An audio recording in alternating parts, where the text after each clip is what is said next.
Greetings, President and Commander-in-Chief Julius Sello Malema, officials, commissars, fighters, members of the society, Africans in the continent and in the diaspora. My name is Bopi Raisibe Mailola. I am the Deputy Secretary General of EFF. Today on the lecture series, I'll be dealing with Cardinal Pillar number 4, which is free quality education, healthcare, houses and sanitation. The first lecture series that we had, the Deputy President dealt with Cardinal Pillar number 1, which is expropriation of land without compensation for equal redistribution in use. The National Chair dealt with Cardinal Pillar number 2, which is nationalization of mines, banks, and other strategic sectors of the economy. The Secretary General dealt with building state and government capacity. On Cardinal Pillar number 4. Cardinal Pillar number 4 of the EFF enjoins the movement to find and attain free quality education, healthcare, houses, and sanitation in South Africa.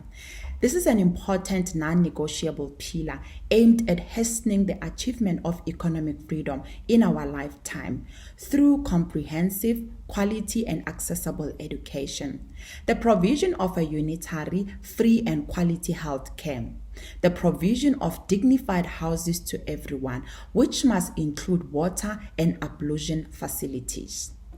The attainment of this ideal is important if South Africa is to be free from the tentacles of the neo-colonialism, which is violently reaffirmed every day in this country. The founding manifesto of the EFF correctly characterized South Africa as, from its inception, capitalism in South Africa was underlined by racism, segregation, and sexism.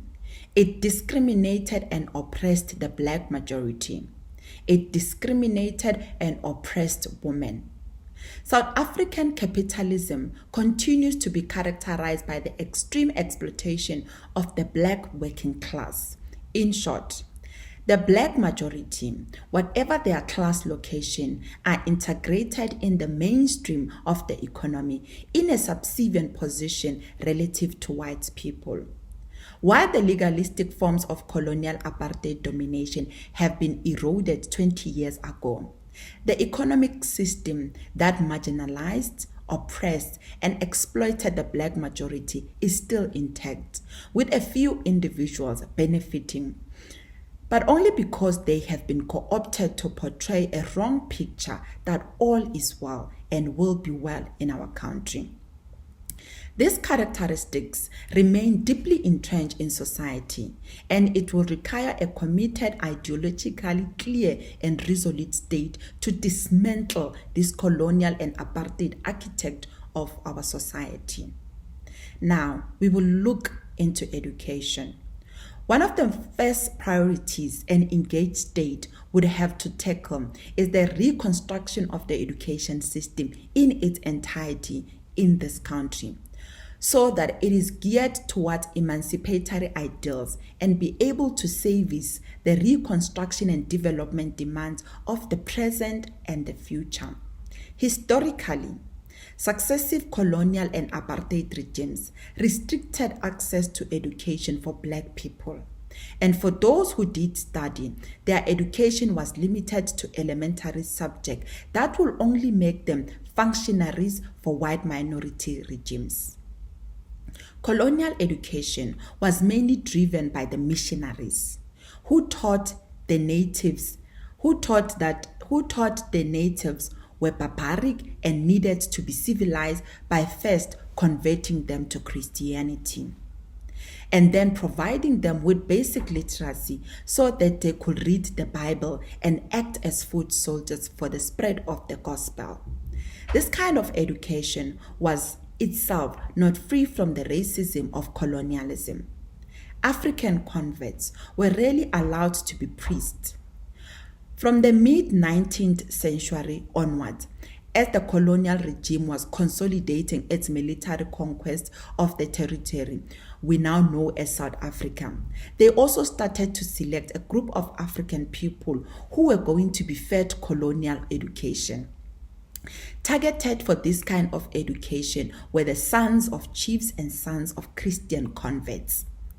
To help in the administration of the colonies, the British founded a number of schools throughout the African colonial empire to educate sons and chiefs for position of inferiority.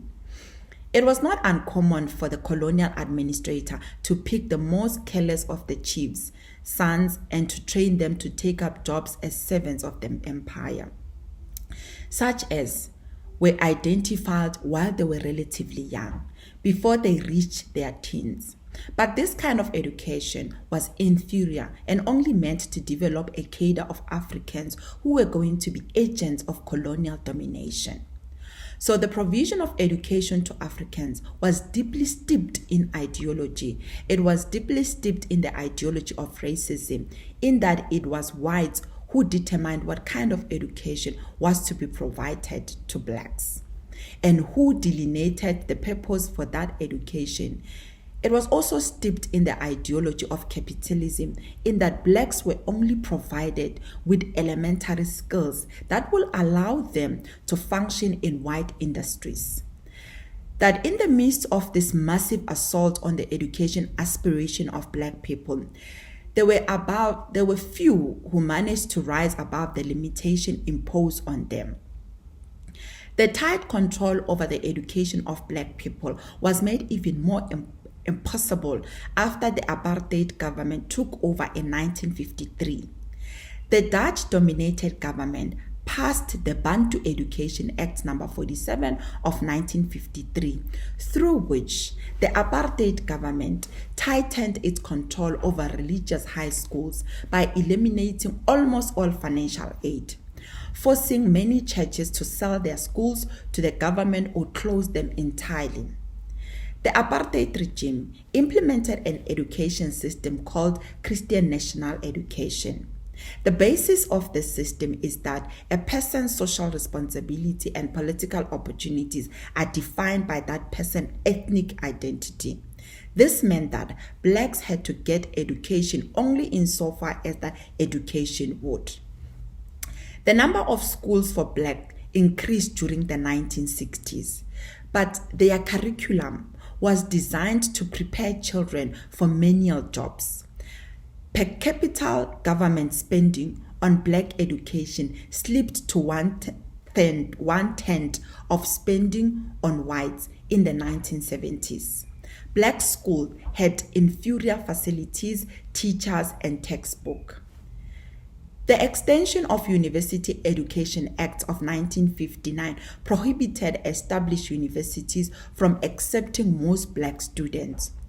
Although the apartheid government did create universities for black, colored, and Indian students, but access to universities and post-secondary education remained restricted and has stayed restricted to this day. It is the commodification of education that has ensured that black people remain at the margins of the education system, even today. It is no longer racial laws. All institutions are purportedly open to everyone, and no institution explicitly excludes people on the basis of their race anymore. But it is the implicit conduct of the bureaucracy as well as education institution that has ensured continuities of colonial and apartheid thoughts and practice in as far as education is concerned. Every year for the past decade, over 1 million people enroll for grade 1. By the time they are supposed to be in grade 12, almost half of them have dropped out of school. There is no account of where more than 500,000 young people go to every year. What we do know is that many of them go to swell the ranks of the unemployed and the unemployable because of lack of skills. The inequality in education access has persisted to this day, and quite logically, the differential access to education on the basis of race today mirrors the economic realities of the country.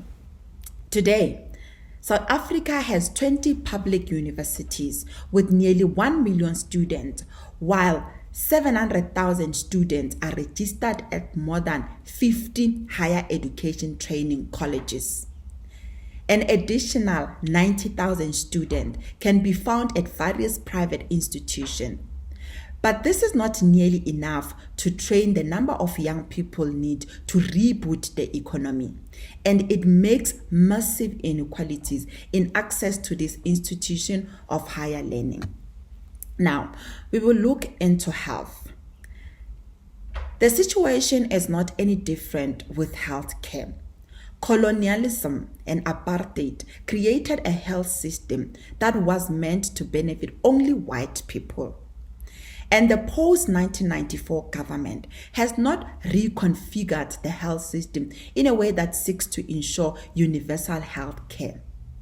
The COVID pandemic has only exposed the deeply entrenched dysfunctionality of the health system as a whole.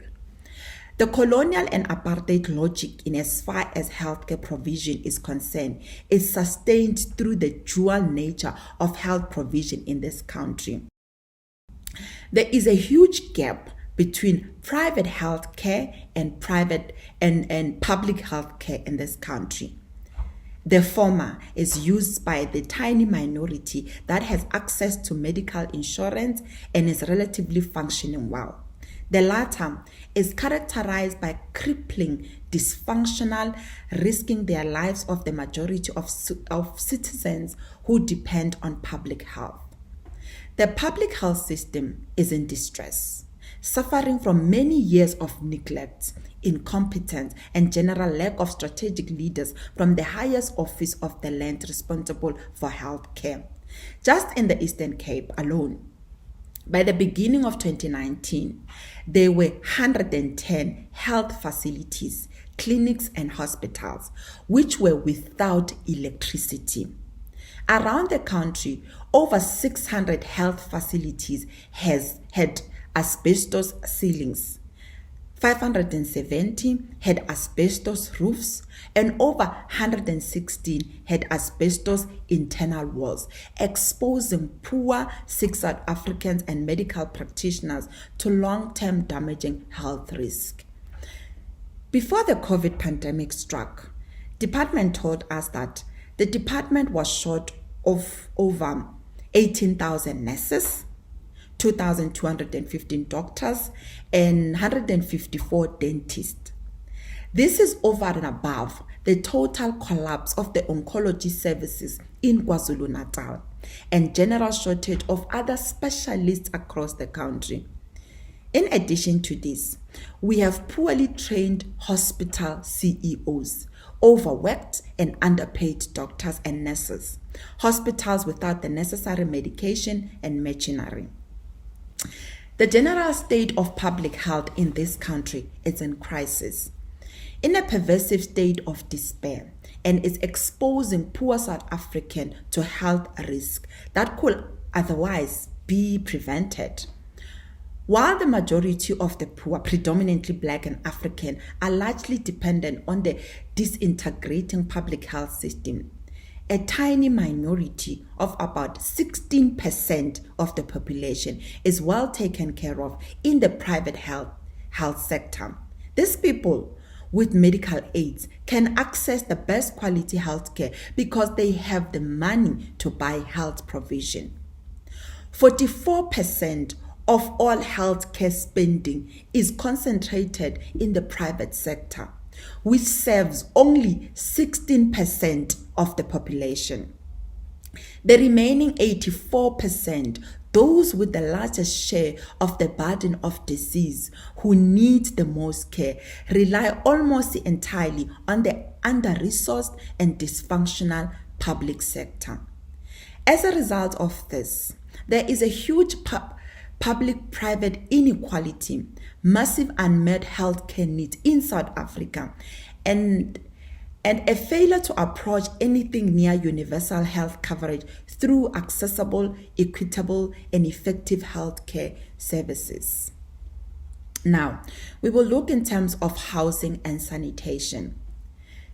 The dispossession of land from African people, their forced labor on farms and in white industries, created a new dynamic when it comes to housing.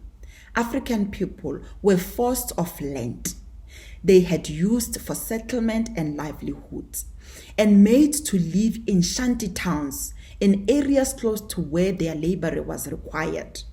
From colonial and apartheid era single-sex hostels to the small houses built in the establishment of the new township to the present-day phase of RDP housing. The logic has always been the same. The creation of township was never meant for sustainable human habitation. Townships have always been labor concentration camps, where white industry could always go to harvest cheap, easily dispensable black labor. The housing crisis facing the country must always be seen from this perspective, and it can only be corrected by repossessing land and equitably redistributing it to the landless. Over 5 million African people still live in informal settlements, largely unemployed, depend on the informal economy and on social grants. This is in addition to the over 2 million people whose tenure to house security in precarious, living on farms. They can be evicted from any day. They have no running water, no ablution facilities, and they share their homes with rats and fleas. This is a daily reality of most of our people, despite many promises from a better life for all since 1994. There are those who once worked and who now are old or retrenched, who get evicted from their houses by banks, even when the capital amount on their houses had been paid.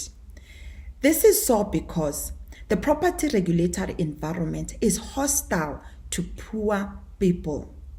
Banks have been given excessive powers to harass poor black people.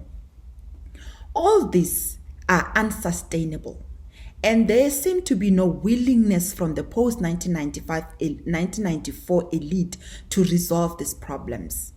The founding manifesto of the EFF gives a cogent, balanced perspective on what needs to be done to resolve the education, health, and housing crisis in this country.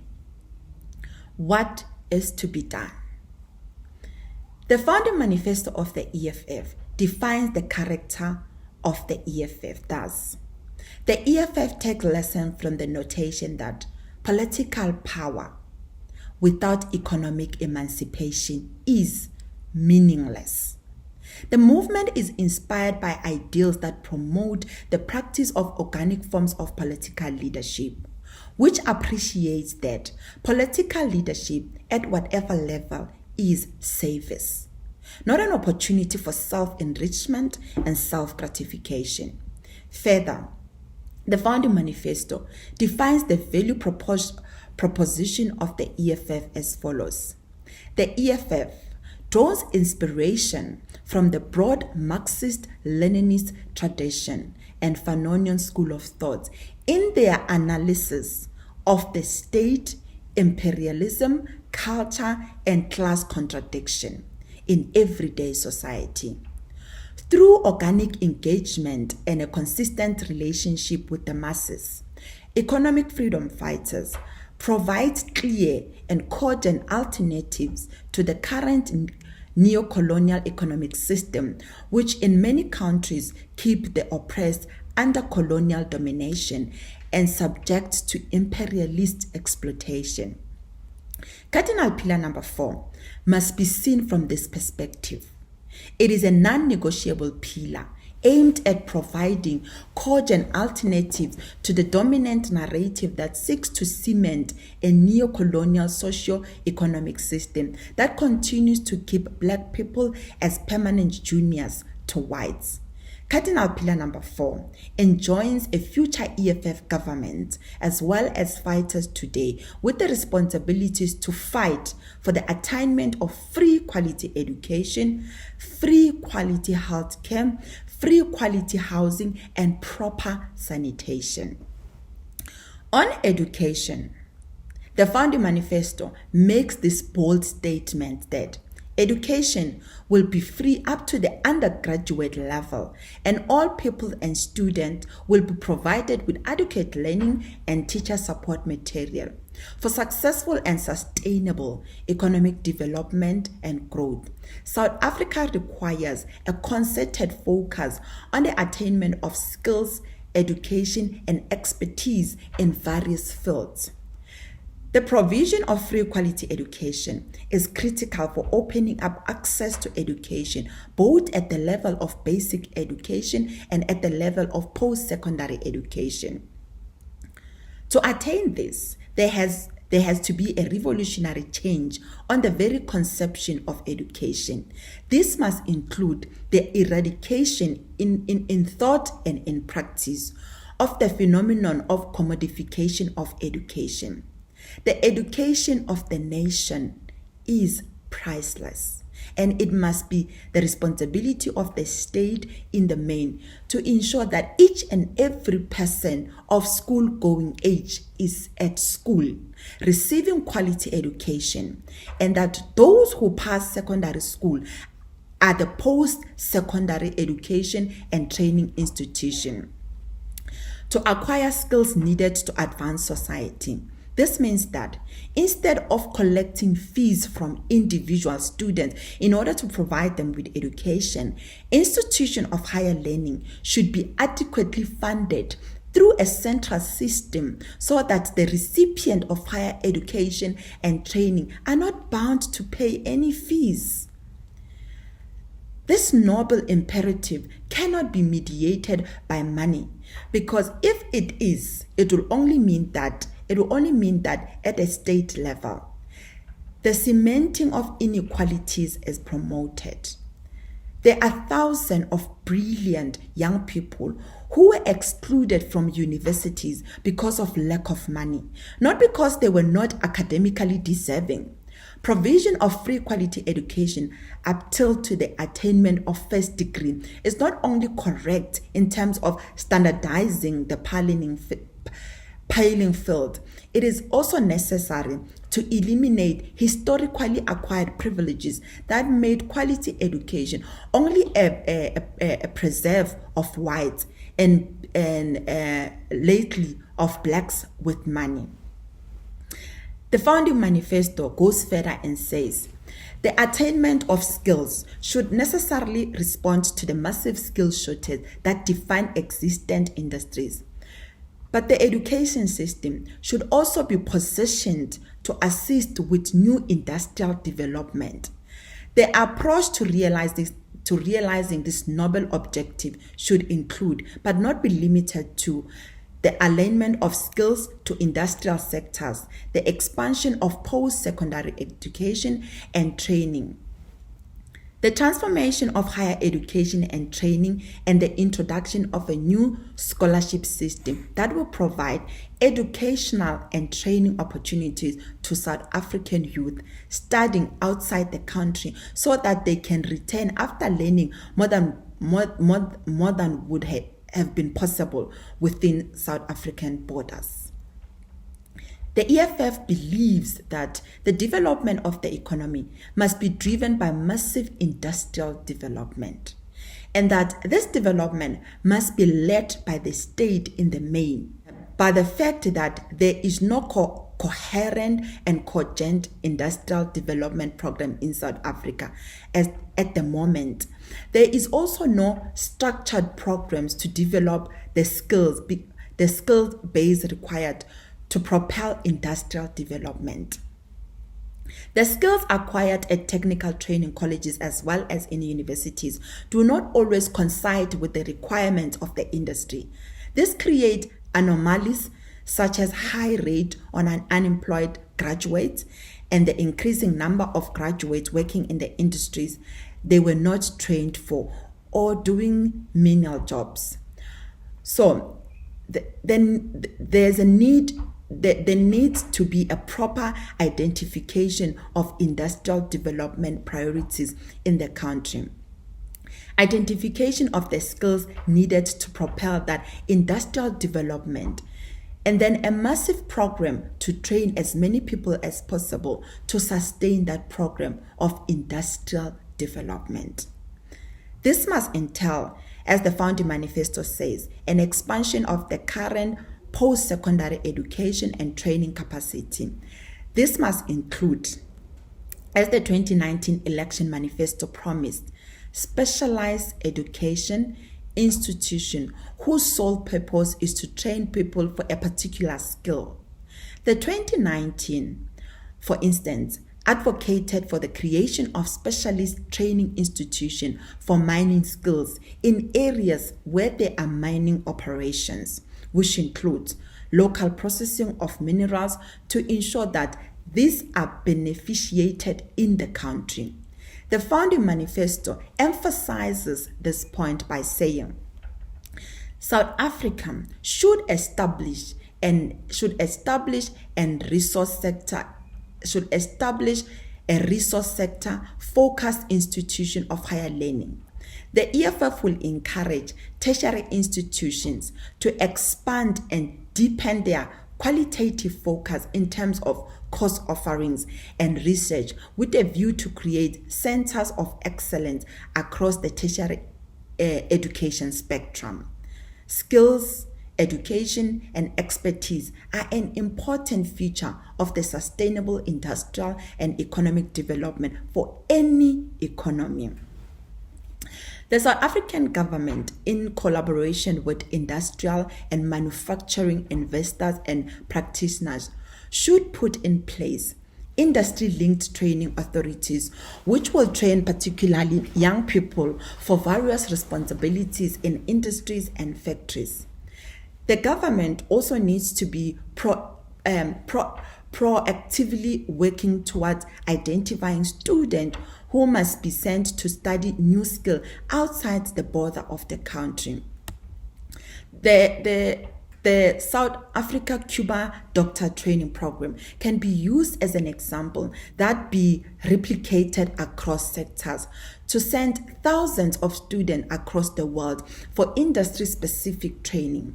The founding manifesto says, this should be radically expanded to a minimum of 10,000 students sent annually to various countries to attain skills, education, and expertise on different but critical fields in terms of building own capacity to produce a sufficient quantity of skilled young people.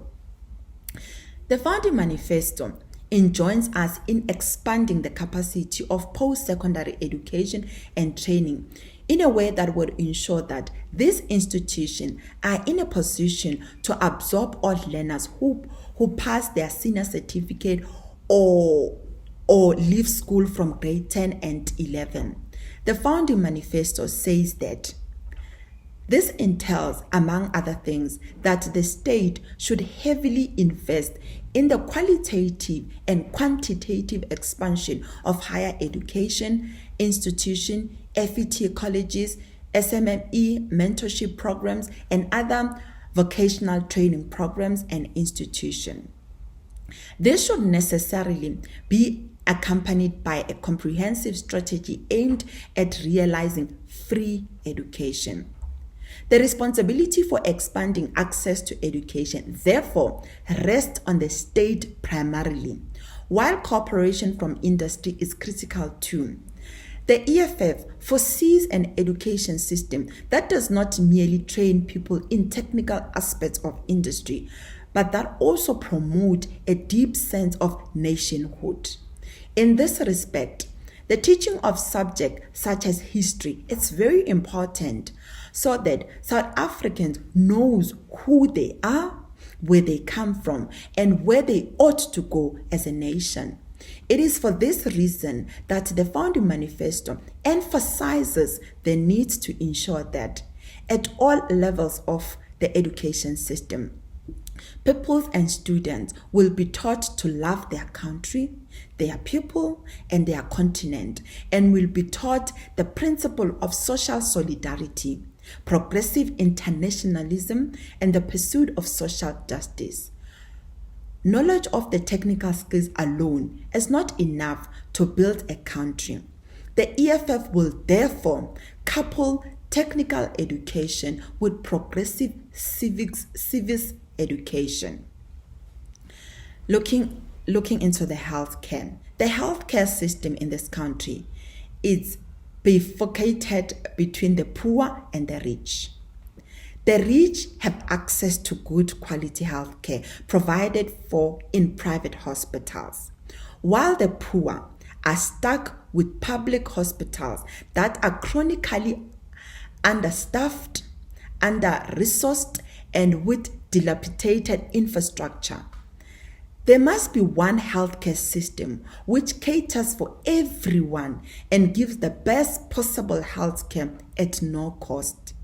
This requires a massive revamp on the public healthcare system, which must start with the training of healthcare providers, from doctors to nurses to home care providers. The Founding Manifesto identifies 3 priorities to revamp our ailing public healthcare system, and these are: first, the state should regulate the cost of medicine and healthcare provision in order to prevent private hospitals from overpricing medical care, which is a basic human right. Secondly, the EFF will move with speed to set up a state pharmaceutical company to decisively intervene in the production and redistribution of medicines. Thirdly, the EFF will urgently engage with doctors and nurses, unions, including general staff unions that operate in the healthcare center, to exert working class power and control over the healthcare system, with a view to improve the quality and quantity of healthcare service.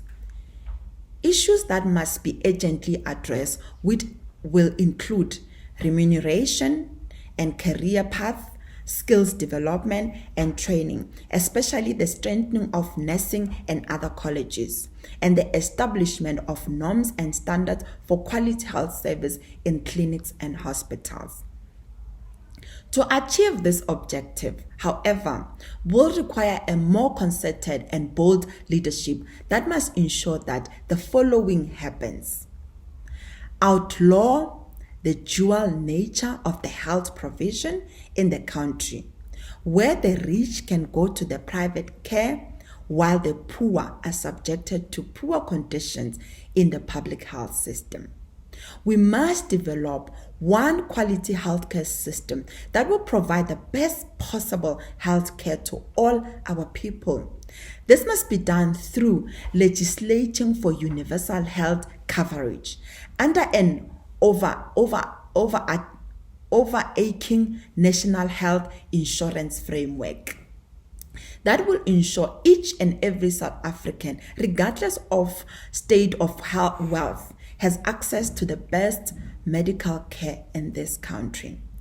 This must be followed by a massive investment in public health infrastructure development, in employment and retraining of medical practitioners, in procuring medicine and machines for all public health facilities. There must be a clinic in each and every ward in South Africa, and all clinics must open 24 hours a day, with nurses and doctor in each clinic. Our focus on clinics is informed by the belief that the country must focus on primary health care with a commitment to attain universal health coverage, with the intention of decreasing infant mortality rates and increase the life expectancy of all Black in South Africa. We must regularize and fully integrate community healthcare workers as full employees of the state, who will be responsible for provision of quality healthcare in each and every community.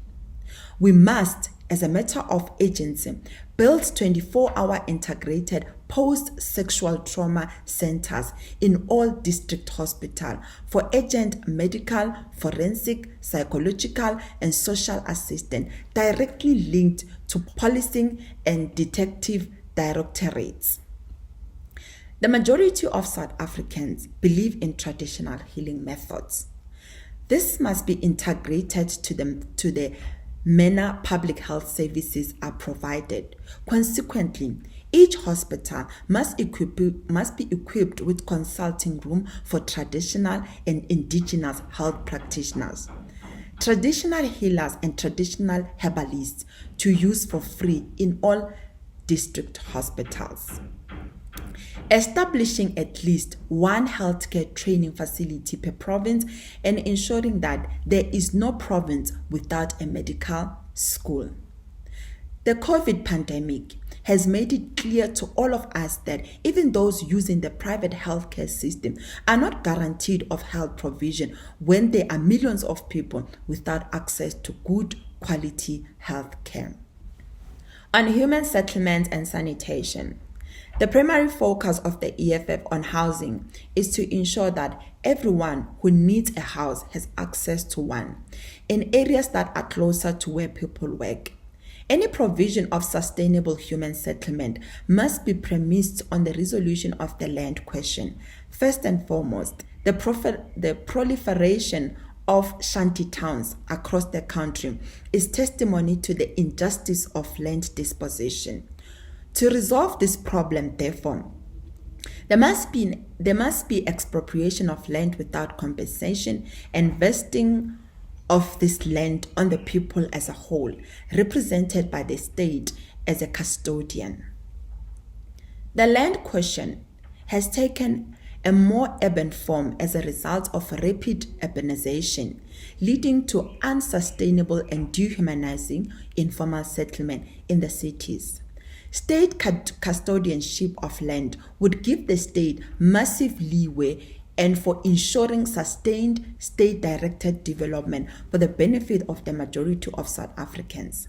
This will include targeted development of human settlement in areas closer to where people work and the eventual elimination of unplanned development. State custodianship of land is the most solid manner of guaranteeing security of tenure. The land use rights given to citizens become a solemn contract between the state and the citizen it represents. The clarity of purpose for which this use rights are given ensures that no one can arbitrarily take this land use rights anywhere. The founding manifesto gives three overreaching goals for human settlement, and these are: the state should, through the State Housing Construction Company, improve the quality and size of low-cost houses. The state should further regulate housing finance through providing housing finance that does not exceed a period of 10 years. Integrated human settlement should, in the real sense, be definitive of all settlements led by the state, with guaranteed bulk service such as water provision, electricity, sewer system, and more. House repossession should be illegal. The establishment of a state construction company will eliminate a number of deficiencies with the current housing provision strategy. It will firstly eliminate the debilitating practice of tenders, wherein the state pays billions in inflated prices to companies contracted to build RDP houses. Secondly, it will lower the price of building houses in a significant way. Thirdly, it will ensure a specialized state-driven program of infrastructure development. On the question of banks and the exorbitant interest they charge on home owners, the EFF is resolute that home ownership is a crucial aspect of being, and that banks should not make it excessively difficult to own a home. The 20-year bond period comes with excessive interest and makes homeowners vulnerable to eviction should they fail to make a few payments when they encounter hard times. We must also make it illegal for banks to repossess houses from people who have paid off 50% of their bonds and are unable to continue paying their bond installment due to socio-economic circumstances. The state must invest in building the capacity of the municipalities to employ artisans to repair damaged water infrastructure, to prevent leaks, and also ensure that water infrastructure is delivered to each and every corner where there are human beings in this country. Lastly, there must be no house in South Africa without running water, without toilets, without electricity. In conclusion, non-negotiable cardinal pillar number 4 of the EFF speaks to the heart of the social ills faced by society, designed by colonialism and proudly sustained by the ruling elite. It seeks to dismantle inequality by ensuring that everyone in society gets the education they need to not only improve their economic and social prospect, but also to develop the nation. This is an important responsibility that only a caring government should do. It must never be left to the whims of the market. Equally, we need to have a healthy nation. And access to health care must never be mediated by money. It is not okay for us to say poor people must die because they can only access dysfunctional public health service. There must never be a unification of health care in this country, while at the same time there must be visible, qualitative, and